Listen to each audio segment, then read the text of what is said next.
Saya ingin mengutip kembali tentang kitab Muqaddimah fi Ilmil Ansab dan kitab Rasail fi Ilmil Ansab terkait dengan terputusnya nasab Alawi yang telah terbukti putus, terbukti palsu berdasarkan kajian historis, kajian genealogi ilmu nasab dan kajian tes DNA. Di mana kutipan yang akan saya bacakan, ini akan saya bacakan dari seorang pakar nasab Sayyid Husain bin Haidar Al-Hashimi tentang bagaimana sih kita ketika sudah mengetahui bahwa Ba'lawi ini adalah merupakan bukan keturunan Nabi besar Muhammad SAW, pada saat yang sama mereka masih mengaku di hadapan publik dan tidak mengiktiraf keterputusan mereka kepada Rasulullah. Syekh Sayyid Husain bin Haidar Al-Hashimi berkata, la yajuzu bihalin ayyaskuta ala munkari ilmihi lianna sukutahu ala al-kadhibi bin nasabi yakunu kal-iqrar fayakunu ahad al-kadhibina wa talhaquhu la'natullahi wa rasuluh hadha in sakata fa kaifa biman yanqulu al-kadhiba wa la yajuzu sukutu ala al-kadhibi fi an-nasabi wa la mujalasatul wadda'ina wa illa kana wahidan minhum.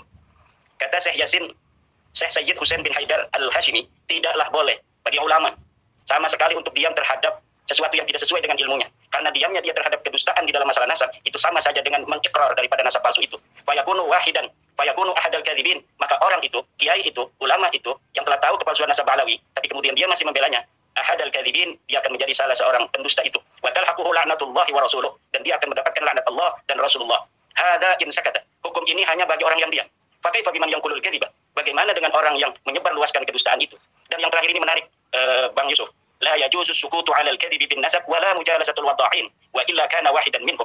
Tidak boleh kita diam terhadap kedustaan nasab, apalagi nasab Rasulullah Muhammad sallallahu alaihi wasallam. Dan tidak boleh juga mujalasatul wadda'in, menemani orang-orang pemalsu nasab. Wa illa kana wahidan minhum, kalau mereka masih berteman, apalagi mereka membela kana wahidan minhum, maka dia menjadi salah seorang di antara mereka. Kemudian itu untuk orang-orang yang membela. Bagaimana bagi kita orang-orang yang ingin memberikan pencerahan terhadap masyarakat tentang kepalsuan nasab Alawi ini yang telah terbukti, saya ulangi kembali, dari sisi ilmu nasab, dari sisi ilmu sejarah, dari sisi DNA, semuanya gagal. Tapi kemudian masih ada saudara-saudara kita yang masih mengakuinya.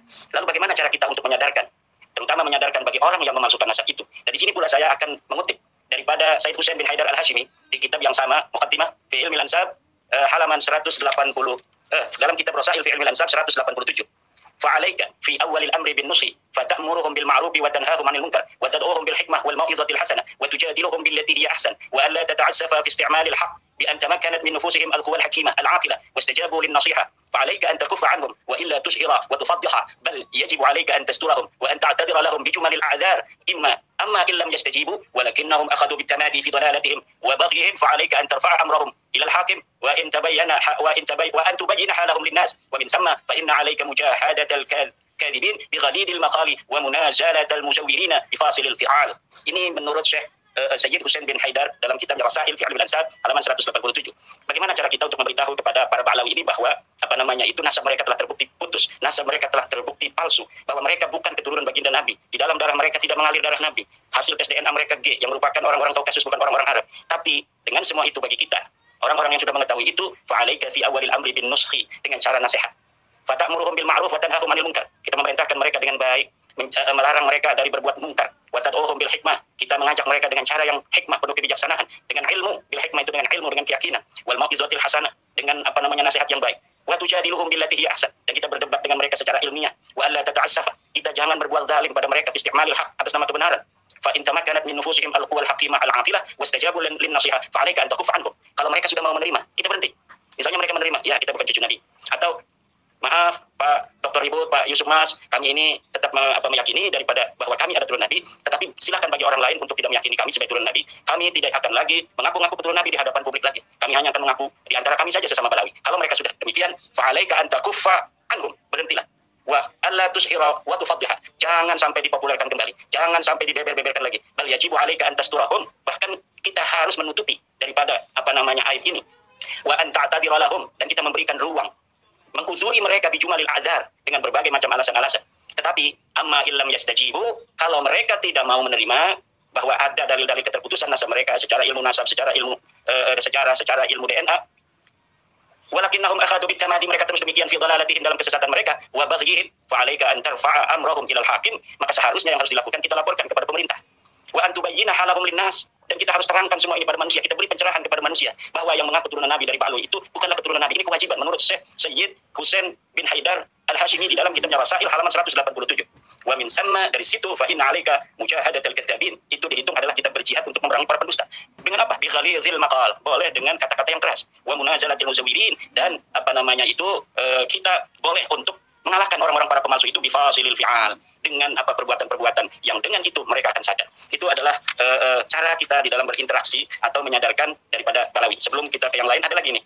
Kita ini penting agar memberikan pencerahan kepada masyarakat. Sebelum nanti kita persilakan Dr. Ibnu Nurhuda dengan Dr. Soleh Basyari, Ketua CSIS, dalam menerangkan tentang Ahli Bait. Ini ada juga saya kutipkan bagaimana Dr. Sayyid Husain bin Haidar Al-Hashimi dalam kitab Rasail atau ya Rasail fi Ilmil Ansab halaman 179. Beliau mengatakan ada ciri-ciri pribadi yang bernasab palsu itu, Mas Yusuf. Jadi ciri-ciri orang yang mengaku-ngaku turunan Nabi palsu itu, ciri-cirinya ada sekitar 8 kurang lebih yang saya catat dari kitab Rasail fi Ilmil Ansab karangan Sayyid Husain bin Haidar Al-Hashimi halaman 179. Yang pertama, hubbul mali wa jam'ud dunya. Mereka senang sekali mengumpulkan harta, senang sekali kepada harta, senang flexing, senang gawir. As-sani sarasatul akhlaq wa jana'atut tiba, walakinnahum yatadhaharuna bi husni samti wa bi hamidil akhlaq. Orang-orang yang memasukkan nasab mengaku cucu Nabi itu sarasatul akhlaq, orangnya kasar akhlaknya, wa jana'atut tiba, rendah sekali tabiatnya. Walakinnahum yatadhaharuna bi husni samti, tetapi mereka berpura-pura berperilaku baik, wa bi hamidil akhlaq, dan mereka berpura-pura berakhlak terpuji. Asalis ciri-ciri cucu Nabi palsu. Qallama tara da'iyan illa wa huwa yudmiru su'a diyanatin.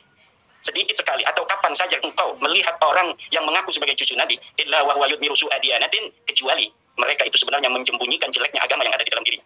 Walaupun yatadaharu 'indan nasi bi husni santi wa bi hamidil akhlaq. Arabi, ciri-ciri cucu Nabi palsu. Nafyul ansabis sahihah. Senang menafikan nasab-nasab yang sahih. Jadi nasab yang sahih dari para keluarga-keluarga Nabi yang ada di Saudi, yang ada di Lebanon, yang ada di Qatar, yang ada di Irak, yang ada di Iran, itu dinafikan oleh mereka. Dan apabila mereka ingin menjadi cucu Nabi, maka harus dikhatam oleh mereka, diberikan paspor nasab oleh mereka. Kemudian al-khamis tasghihul ansabi saqitah. Mereka mensahihkan nasab-nasab yang palsu. Jadi nasab yang sahih mereka palsukan, nasab yang palsu mereka sahihkan. Ini ciri-ciri orang atau sebuah komunitas yang bernasab palsu. Kemudian yang as-sadis al-istiqwa'u bi ghairihi minal ad'iyah. Mereka saling memperkuat antara satu dengan yang lainnya. Orang-orang yang bernasab palsu ini nasabnya palsu, ini nasabnya palsu. Mereka ini saling menguatkan. Ini mengisbat ini mengisbat itu. Seperti kita lihat Al-Mahdali dari Bani Adal yang ada di Malaysia. Mereka memperkuat Ba'alawi juga memperkuat daripada Bani Adal. Yang ketujuh, as-sa'yu al-hathithu nahwa syuhrati wa talaqqubi bi alwanil alqabi wal ghadabi min ishtiharil akharin. Mereka berusaha dengan keras untuk populer dengan menggunakan sebutan-sebutan yang banyak, lakob-lakob, gelar-gelar, dan mereka marah kalau ada kelompok lain yang mengaku-ngaku juga sebagai keturunan Nabi. Kemudian yang paling penting, tabu khatmin yaqtatu nabi. Ciri-ciri keturunan Nabi palsu adalah mereka membuat paspor nasab sebagai penguat mereka bahwa mereka betul sahih sebagai keturunan Nabi, padahal mereka palsu. Ini para dzurriyyah Nabi yang jumlahnya ribuan marga yang ada di dunia ini, itu yang asli-asli itu nggak ada yang punya paspor nasab yang kayak paspor-paspor begitu. Mereka cukup kesaksian dari nakib mereka untuk keluarga mereka, tidak dibawa-bawa, kemudian tidak pernah diperlihatkan ke publik seperti novel Orang Solo itu. Ini ciri-ciri keturunan Nabi asli harus punya ini, harus punya paspor nasab dari Rabi Talawiyah. Lah ini menurut Sayyid Husain bin Haidar Al-Hashimi merupakan ciri-ciri daripada nasab yang palsu. Nah, demikian Mas Yusuf dari apa yang bisa saya sampaikan untuk pertama ini sebelum nanti kita berdiskusi tentang Ahli Bait. Terima kasih. Baik.